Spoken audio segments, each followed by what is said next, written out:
A Juventus terminou a Série A na quarta colocação, com um número de empates absurdos e por mais uma vez demitindo um treinador durante a temporada. Para quem vê o clube hoje, nem parece ser o mesmo que reinava a Itália na década passada, e a crise dentro e fora de campo parece não acabar, deixando o futuro incerto. Mas como um time foi de reinar o seu país para um dos mais quebrados da Europa? E qual a relação pode ter entre a contratação do nome mais midiático do planeta com a destruição de um clube tão vencedor?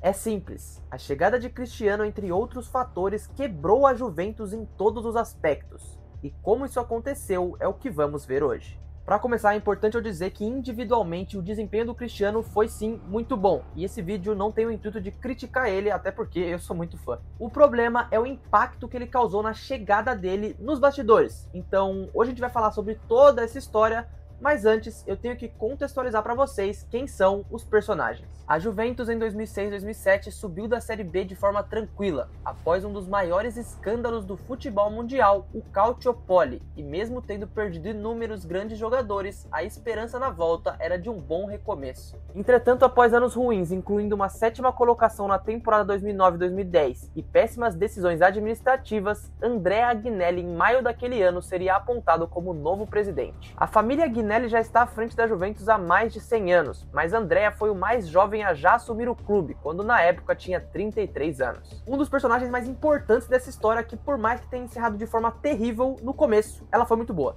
Agnelli foi ambicioso, e um de seus primeiros movimentos foi trazer o dirigente Beppe Marotta vindo da Sampdoria ao lado do seu companheiro Fabio Paratici. Sobre esses dois, se você viu meu vídeo sobre a Inter de Milão, você já conhece um pouco mais sobre eles, mas aqui eu vou ter que dar uma contextualizada de novo. Porque sim, eles foram os responsáveis diretos para a reconstrução do elenco da Juventus. Primeiro, para contextualizar, Marotta hoje é o presidente da Inter de Milão e foi o responsável por montar esse timaço finalista da UEFA Champions League 2 vezes em 3 anos, mas a sua história não começa aqui. Pela Sampdoria nessa época, em 2010, conseguiu colocar o time na UEFA Champions League e junto de Fabio Paratici conseguiu fazer um planejamento a longo prazo incomparável. A Agnelli viu na dupla uma oportunidade de conseguir sucesso na Itália, e a primeira grande adição deles foi Antonio Conte como treinador, que liderou o time na primeira de uma série de scudetos, e as contratações também foram muito interessantes. E um padrão do trabalho do Marotta é encontrar jogadores como oportunidades, mas que vão beneficiar o elenco, e não só individualidades. Isso você vê na Inter hoje e viu na Juventus no passado. A quantidade de erros é muito baixa, ele gasta, mas gasta com muita cautela. Como exemplo, podemos falar da vinda de Pirlo, da de Pogba vindo do United de graça, a de Tevez por somente 9 milhões de euros e até de Paulo Dybala por 32 milhões em 2015, que sem dúvida foram negócios de sucesso. Agnelli, por outro lado, fez uma gestão impecável no início. Foi o responsável pela construção do novo estádio e fez melhorias gerais em toda a infraestrutura do clube, criando dependências perto da arena para que ela se tornasse um grande centro esportivo. Do ponto dos negócios, Agnelli fez da Juventus o time mais positivo financeiramente, e juntando com Marotta e seu parceiro Paratici e a queda de seus rivais, nadar de braçada na Itália era praticamente uma certeza. Nacionalmente, a Juventus se tornou invencível, levou de forma invicta 9 scudetos até 2019, montando equipes muito fortes. E avaliando o projeto até aqui, ele parecia perfeito, mas precisava de algo. Um problema antigo da Juventus é a UEFA Champions League, que não conseguiu ser resolvido, batendo na trave inúmeras vezes. Isso é uma coisa fácil de analisar, é muito antigo, e também a gente pode trazer o exemplo do Buffon, que passou a carreira na Juventus e nunca ganhou a Champions, mesmo sendo um goleiraço. E é aí que a ideia de contratar uma grande estrela ganhou forma.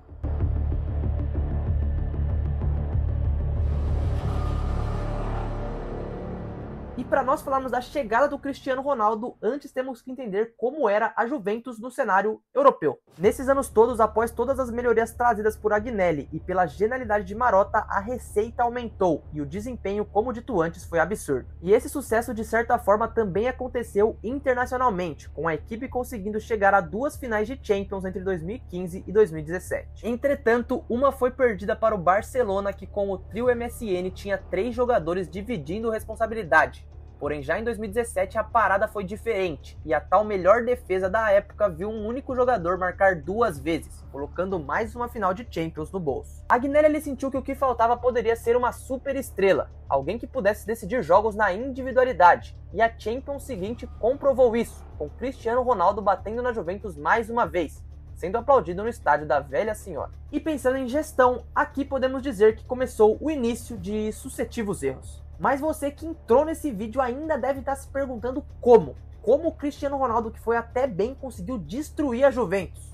Relaxa, eu vou explicar tudo. O principal personagem responsável pela negociação com o Cristiano foi Fábio Paratici, o parceiro de Marotta. Quando o assunto foi perguntado ao superior, Beppe foi contra a vinda do português, fazendo com que Fábio traísse seu companheiro e levasse o negócio direto até Agnelli. Em parte, eu discordava da contratação do Ronaldo. O jogador não pode ser questionado, mas o acordo era exigente em termos financeiros. Foi o que disse Marotta em uma entrevista para a DAZN em 2024. Vamos ser sinceros? Ele estava certo. A gente pode entender isso só olhando os números. Cristiano foi contratado em 2018 do Real Madrid por um valor altíssimo. 117 milhões de euros em um contrato de 30 milhões por ano em 4 temporadas, mas que com as taxas e as variáveis podia chegar a um valor ainda mais absurdo. Se for comparar com outros jogadores do elenco, Dybala recebia 7 milhões de euros por ano, Pjanic 6,5, Bonucci 5,5 e entre outros jogadores. E é óbvio que o Cristiano seria mais caro do que todos esses, mas na visão do Marotta, esse negócio ainda não faria muito sentido. O que eu acho é que talvez o pensamento dele foi que não daria para abastecer o elenco com novas contratações, e o clube não estaria preparado para receber uma grande estrela como o Cristiano Ronaldo, além do fator financeiro, óbvio. Só que claro, para Agnelli e para Fábio Paratici, essa negociação faria sim sentido porque ele conseguiria trazer o dinheiro de volta muito rapidamente, o que até aconteceu num primeiro momento. Mas logo eu volto para falar disso porque eu quero passar por todas as coisas que isso desencadearia. Cristiano em Madrid foi histórico, de longe um dos maiores jogadores de todo o futebol, e chegando em Turim ainda tinha muito a entregar. Porém, em um time coletivo como o da Juventus, Allegri poderia ter dificuldades para encaixá-lo, e com a briga interna, Beppe Marotta se desligou da Juve e se juntou à Inter meses depois, tendo Paratici assumindo seu posto. E a sua chegada foi assunto mundial, com o próprio dizendo que tinha como objetivo ganhar a Champions também na Itália, deixando os torcedores empolgados. E nesse momento eu trago de volta o fator comercial, porque é lógico, em todo lugar do mundo que o Cristiano vá, ele leva dinheiro, e isso iria acontecer também na Juventus. A vinda do português foi uma bomba. O mundo virou holofote para Turim, com em apenas 3 semanas a Juve vendendo a mesma quantidade de camisas do que na temporada inteira anterior, e todos os ingressos para o ano em apenas 2. Além disso, o contrato da Adidas ficou ainda mais vantajoso. Nas redes sociais, o número de seguidores cresceu muito, com Agnelli deixando claro em 2019 que a Juventus deixou de ser um clube só italiano, e sim um clube global. E como o CR7? O CR7, ele já chegou mostrando números absurdos, mas antes disso eu vou parar aqui para pedir para você deixar o seu like e se inscrever aqui no canal. Trago conteúdo de futebol toda semana por aqui, e esse vídeo especificamente que eu tô fazendo provavelmente é o maior em duração aqui do canal. Então aproveita e me dá uma chance, porque agora já vamos falar do desempenho.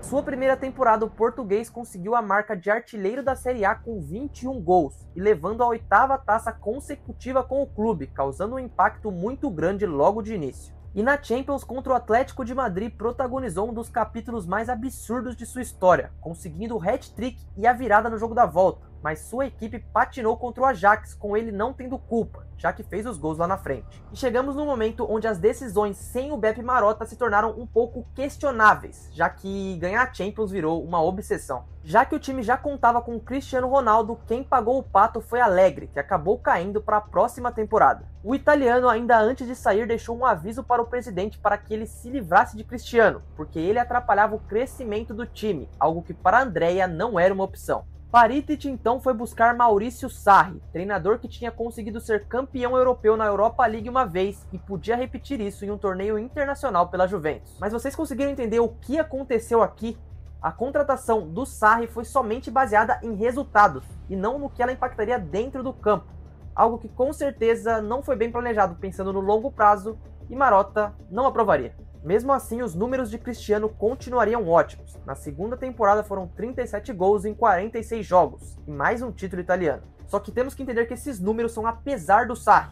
e não por conta dele. Porque o treinador em nenhum momento conseguiu implantar o esquema que queria e tentou mudar o posicionamento do Cristiano e ele por muitas vezes não o fazia. Óbvio que isso não é culpa de nenhum dos dois, e estando em campo o CR7 sempre entrega e vai entregar, mas de novo o planejamento já não era mais o mesmo que era antigamente. Mesmo assim, em determinado momento, principalmente a dupla Cristiano Ronaldo e Dybala estava em ótima fase, fazendo com que o time de Sarri vencesse as partidas. Porém na Champions uma queda até pior, perdendo para dessa vez o Lyon, com o português até ajudando a equipe com gols, mas de novo sofrendo lá atrás. Com isso, pela segunda temporada consecutiva, nesse caso o Sarri, o treinador da Juventus, caiu ao fim da temporada, o que mostra ainda mais como claramente a desorganização estava instaurada. A saída do técnico aconteceu pela queda na Champions, mas aquela equipe não tinha uma evolução do trabalho do Allegri e dependia muito do individual. Mais uma vez um treinador avisou que não era fácil comandar Cristiano naquele elenco, e assim a Juventus precisaria tomar uma decisão drástica. Zidane foi cogitado, já que a sua parceria poderia encontrar um padrão à equipe, já que o técnico fez o que fez com o português no Madrid, mas a negociação não foi pra frente. Aí você pensa que se não veio o Zidane, o alvo seria, sei lá, o Guardiola? Talvez o Klopp? Não, eles decidiram botar um cara sem nenhuma experiência. Pirlo, que foi escolhido, foi efetivado do comando do Sub-23 para técnico do profissional no mesmo ano, claramente não parecendo preparado. Pode até parecer com o cenário que Filipe Luís viveu no Flamengo, mas a situação aqui é diferente, porque Pirlo foi efetivado sem nem ter treinado os juniores direito. E é impossível não comparar com o Marotta em pouco tempo na Inter, já que em 2021 ele já estava com Conte, já tinha o Lukaku e já tinha um grupo muito arrumado que renderia o título do Scudetto. Cristiano agora já virava alvo de críticas da imprensa italiana e virou alvo de tudo o que acontecia no clube, mesmo que ainda performasse e não merecesse essas críticas. E nessa desorganização, a velha senhora passou a temporada longe do título da Série A, interrompendo um ciclo de 9 anos consecutivos e, como dito antes, a Inter de Marotta foi quem levou a taça. Na Champions, uma queda para o Porto, tendo Pirlo ao final da temporada sendo demitido, o que seria a terceira demissão desde a chegada do robô. Entretanto, individualmente, Cristiano mais uma vez fez seu papel. 44 jogos, 36 gols e um fim de passagem, já que após a Eurocopa seu interesse já não era mais ficar na Itália. E a saída dele não foi tão simples, porque impactou algo ainda mais geral internamente. Agnelli decidiu voltar com Allegri e não renovou o contrato de Fábio Paratici, visto que foi ele quem estava por trás do fiasco com os treinadores. Nedved, que era dirigente da Juve, disse que Cristiano ainda ficaria, mas Allegri confirmou sua saída e assim, após 3 temporadas, o CR7 deixaria a Juventus. Ao todo, em números, foram absurdos 134 jogos, 101 gols e 22 assistências, mas que encerraram sua passagem sem a Champions e com a Juventus vivendo uma crise. Como a gente pode ver, os números são sim absurdos. O Cristiano Ronaldo jogou muito na Juventus, mas coletivamente não foi muito benéfico. Óbvio que tem outras variáveis, a Juventus poderia ter contratado mais e contratado melhor, mas agora ainda falta falar de um assunto que eu deixei escapar, um assunto que foi o que de fato quebrou a Juventus, e eu vou falar dele agora.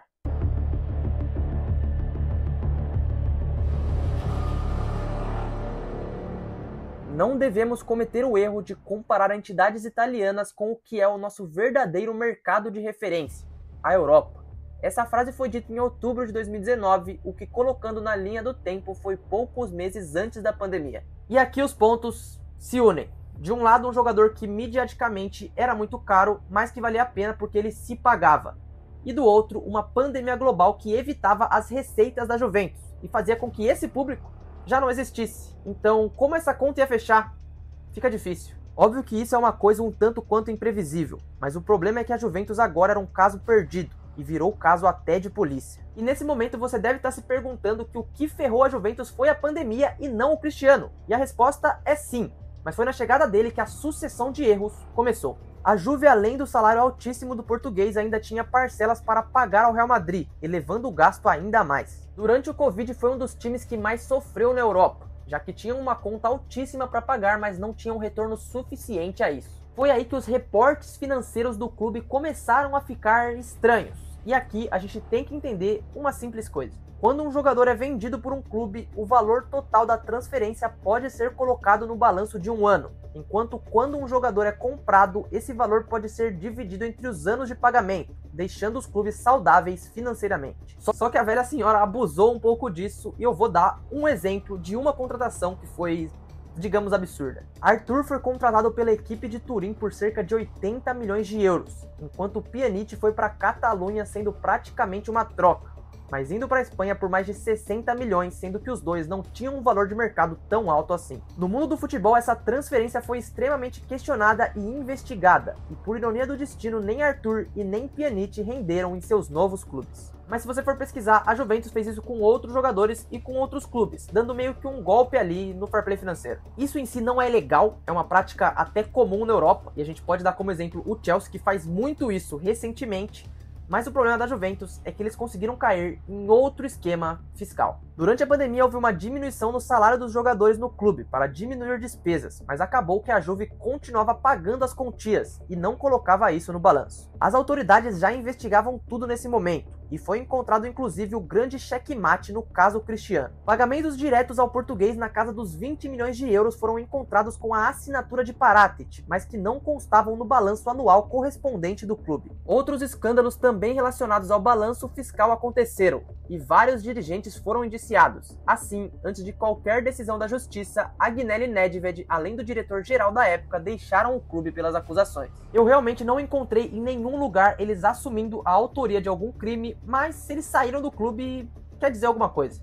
E a Juventus passou por perda de pontos, multas na Europa e também no fair play financeiro, e hoje não figuram no cenário europeu e também não brigam por muita coisa na Itália. Thiago Motta esse ano era a esperança de mudar isso dentro de campo, mas acabou que não deu certo. Desde a saída de Cristiano, a Juventus enfrenta dificuldades para se reerguer, e o impacto foi gigantesco. Marotta, por outro lado, na Inter, provou sua fórmula vencedora, e fez na Itália mais uma vez um time praticamente falido, a dominante no país. Por fim, gostaria de ressaltar de novo que Cristiano Ronaldo em si não é o culpado pela queda da Juventus, mas sim tudo o que aconteceu em torno e depois de sua contratação. O futebol apresentado foi muito bom, e ainda hoje, mesmo mais velho, ainda é uma máquina, e estará para sempre na história do esporte. Entretanto, a Juve sim, viu depois de sua chegada uma queda absurda, mas os erros administrativos vão muito além só do português, e agora resta saber quando e como a equipe vai se recuperar. E eu quero saber a sua opinião, qualquer ideia, qualquer crítica ou qualquer sugestão,